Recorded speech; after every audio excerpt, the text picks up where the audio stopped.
What's up, guys? It's been about 10,000 miles and 6 months since I've owned my Model S 2022 refresh. I got the car when I got in an accident. Someone had rear-ended me, and I was able to just sell the car, trade it in, and the nice people at the dealership gave me the Model S, and I haven't looked back since.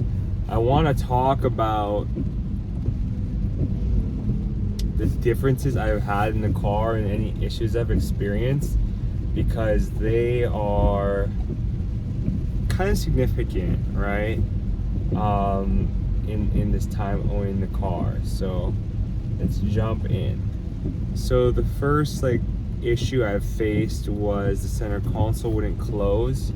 I purchased the center console, and basically it was just staying open, wouldn't close. And it's kind of annoying when you have the center console and it just doesn't close at all, because you can't really get anything done.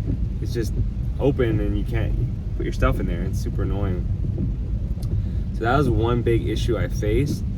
And then another issue was that the autopilot camera stopped working. So one of the autopilot cameras, either on the left or right side of the car, just essentially stopped working, where it was it would error out, and I don't know what was going on. Originally, I thought the issue was because I wrapped the car, but that wasn't the case whatsoever. It was more or less that, yes, the car was wrapped, but the camera just stopped working. And I was like, gosh darn it, that's so annoying. The camera's not even working. How am I supposed to get home? And it's kind of dangerous when the autopilot camera's not working, because that's one of the more important things in your car, the autopilot camera itself. So that was kind of annoying. And then the biggest one that I experienced was last week. It was so scary and dangerous. So had this Model S, right? I think right now we are at let's take a look at the software, 25,000 miles before this happened, right? I bought the car around 10,000 miles. So I was driving to Las Vegas. As I was driving towards Las Vegas in the Model S, keep in mind, I have the new refreshed one. Before I enter the desert, I go into the service side of things, and then the PSI of the tire just starts dropping. And when I mean it starts dropping, it goes from 42 to 39, 38, 37, 36, 35, 34, eventually down to 20, and the tire starts getting flat. And I'm like, oh man, did I run over a nail or something? Because I've had it before where I've run over nails and the car would get messed up. Gotta buy a brand new tire, and that's expensive, especially Tesla tires.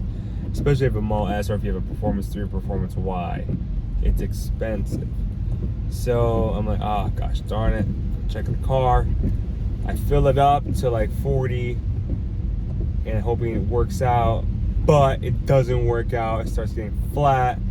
I'm like, Jesus Christ, why is it flat? So I'm getting scared as I'm trying to drive to Las Vegas. Keep in mind, my drive to Las Vegas is around 7 hours, and it's in the middle of the night. So I pull over to the side, and I go to the gas station, and I call 24-hour tire service people, and they're super cool. They're super cool. So as I pull over,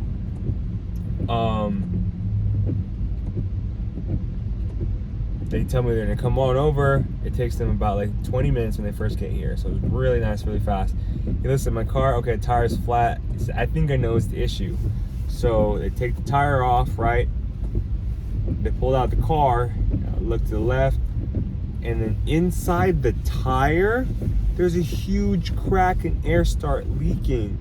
So apparently Teslas are so heavy in the backside that the battery puts too much pressure on the back of the car and it starts slicing the tire open.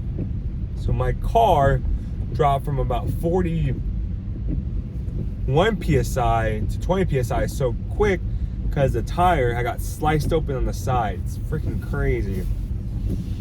And then the people who fixed my tire, they said, oh yeah, we see this a lot. So everyone, apparently, they fix Tesla tires whenever they call from Tesla, people with Teslas.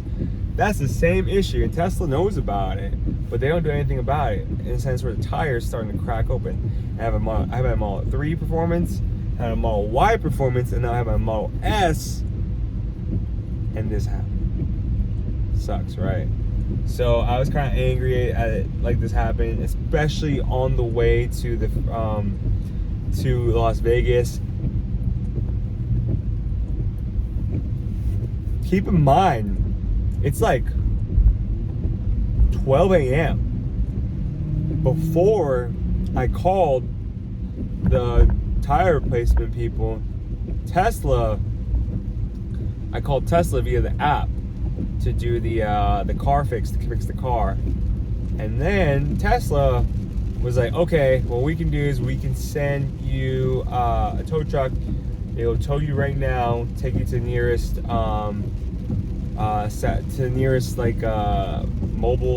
nearest service center. But that's all we can do. Or what we can do is you can leave your car there, and then we'll have service come out to you on Saturday morning. Saturday morning, service will come out and replace my tire. Keep in mind, it's Thursday. I'm like in the middle of nowhere. So I'm like, gosh darn it. So luckily for us, there was a 24-hour tire people who were able to fix the car. So this is they're very nice. That was great and all. They fixed the car. But this is what happened first. It was kind of crazy. They fixed the car, and then they didn't have the exact specification Tesla wheel or tire for my wheel. So they went with a wheel that was a little bit bigger. Like I think it was like for a Model Y. Put it on the car, and he drives off. I said, thank you. As he drive off, the car doesn't accelerate past 20. So apparently, when you replace a Tesla tire and it's above 20 or above, like the tire's bigger or smaller than the actual tire of the Tesla car, then the car won't drive. So I was only going 20. I tried accelerating, and the car has a safety feature where it would just keep me at 20. So I could never accelerate fully on the freeway.